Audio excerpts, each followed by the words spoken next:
Hi friends, welcome to our channel. 5,000 సంవత్సరాల నుంచి ఒక వ్యక్తి బతికే ఉన్నాడు. ఒక వ్యక్తి 5,000 సంవత్సరాలుగా బ్రతికే ఉన్నాడా? పుట్టిన వారికి మరణం తప్పదు. ఈ భూమి మీద పుట్టిన ప్రతి జీవి దాని కాలం తీరగానే చనిపోవలసిందే. ఈ విషయం ప్రతి చిన్న ప్రాణి నుంచి మనం భగవంతుడిగా కొలిచే రాముడు, కృష్ణుని వరకు కూడా వర్తిస్తుంది. కొన్ని పురాణాలు కొంతమంది మహనీయులు ఇంకా బ్రతికే ఉన్నారు అని చెప్తున్నాయి.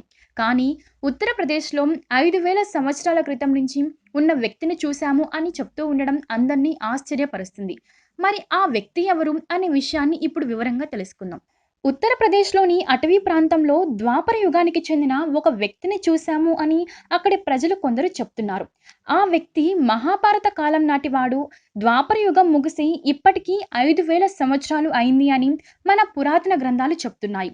అప్పటి వ్యక్తి ఇప్పటి వరకు బ్రతికి ఉన్నాడా అంటే ఆ వ్యక్తి ఎవరు? ఒక మనిషి మహా అయితే 150 సంవత్సరాలు బ్రతికి ఉండడాన్ని మనం చూసాం.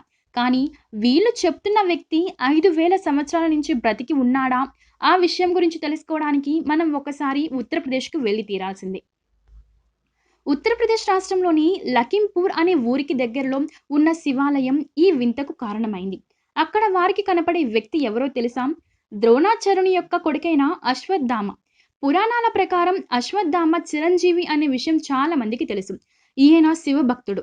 ద్వాపర యుగంలో అశ్వత్థామ శివుని గురించి ఘోర తపస్సు చేసి ఒక వరాన్ని పొందుతాడు. ఆ వరం వల్లనే తాను ఎప్పుడు పిలిస్తే అప్పుడు మాయమైపోయినటువంటి శక్తి లభిస్తుంది. కురుక్షేత్ర యుద్ధంలో ఆఖరి రోజున యుద్ధం ముగిసిపోయాక పాండవులు శిబిరంపై దాడి చేసి కొందరిని చంపేశారు. అక్కడితో ఆగకుండా అర్జునుడిపై బ్రహ్మాస్త్రాన్ని ఉపయోగించాడు. ఆ అస్త్రాన్ని దాడి మళ్లించాలని పెద్దలు చెప్పడంతో పాండవులపై కోపం పెద్దగా పాండవ స్త్రీల గర్భంపై ఆ అస్త్రాన్ని సంధించాడు. ఆ సమయంలోనే శ్రీకృష్ణుడు అక్కడే ఉండడంతో వారిని కాపాడి 6,000 సంవత్సరాల పాటు కురూపిగా జీవించాలి అని అశ్వత్థామను శపించాడు. అప్పటి నుంచి తన రూపం, శరీరం ఎవ్వరికీ చూపించకూడదు అని మాయా రూపంలో తిరుగుతున్నాడు అని మన పురాణాలు చెప్తున్నాయి. ఆనాటి నుంచి అశ్వత్థామ ఊరి అని అక్కడ ప్రజలు చెప్తున్నారు.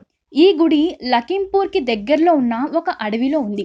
ఈ గుడికి కొన్ని వేల సంవత్సరాల చరిత్ర ఉన్నట్లుగా అక్కడి ప్రజలు కూడా చెప్తున్నారు. ఆలయంలోని శివలింగానికి ద్రోణాచార్యుల వారే స్వయంగా ప్రతిష్ఠించారు. ద్వాపర యుగంలో అక్కడ ద్రోణాచార్యుడు ఆశ్రమం ఉండేదని, మహాశివ భక్తుడు అయిన ద్రోణాచార్యుడు రోజు ఆ శివలింగానికి పూజలు చేసేవారని చెబుతూ ఉంటారు. ఇక అదే ఆశ్రమంలో అశ్వత్థామ జన్మించారు అని కూడా అంటారు.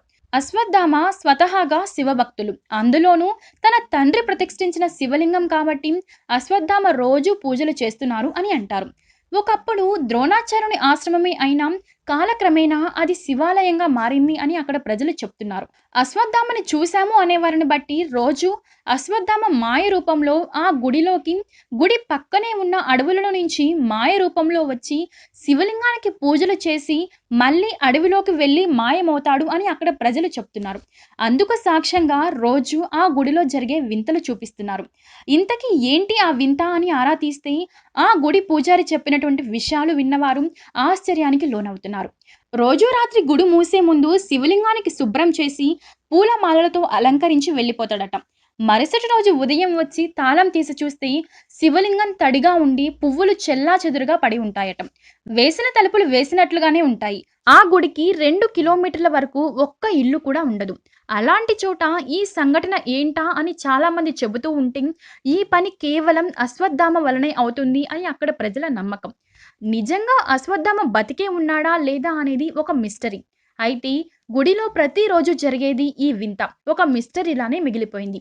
దీనిని ఎప్పటికైనా కనిపెడతారేమో వేచి చూడాల్సిందే. సో ఫ్రెండ్స్, చూసారు కదా!